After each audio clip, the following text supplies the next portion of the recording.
when people say parliament is a house of thieves, it really is the truth.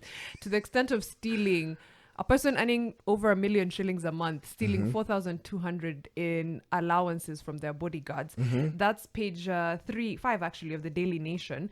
Greedy MPs are pocketing their bodyguards and drivers' allowances. Yes, and of course, according to National Assembly Speaker Moses Wetangula, he's actually told MPs to stop pocketing the night allowances paid to their bodyguards and drivers, saying the practice is soiling their names and that of Parliament. At a recent concluded National Assembly leadership retreat in Naivasha, Mr. Wetangula was categorical that stealing money meant for the bodyguards and drivers is bad manners for a person who earns more than 1 million in monthly salaries and allowances. That's right. The bodyguards, quote Mr. Wetangula as well, those bodyguards came together themselves and wrote to the Parliamentary Service Commission, and a majority of them was saying that if my boss gets the money, I will never see it.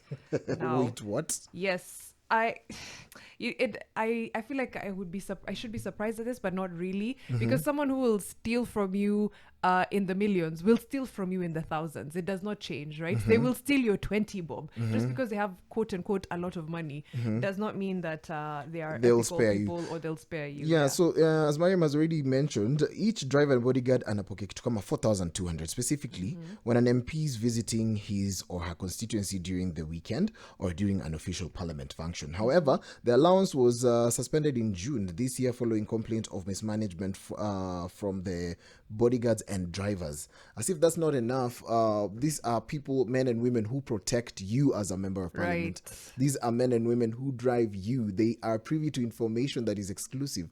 And if you don't pay them, and they duly understand that your one, privacy is important, two, your security is important, Right. anything might happen. And that's why there's no government that jokes with money that belongs to the military, because they are the national bodyguards. That's exactly it. But I see our MPs clearly don't have that level of understanding or ethics to not steal from someone who protects you on the daily. But again, it's just symptomatic of the kind of people we have in that house. I don't think it's proper to expect anything better from them. But I think the bodyguards and drivers are bright enough to actually write to the PSC and just say, you know what, Tutumia directly. Tutumia ni tu sisi, because it's something that's affecting them directly.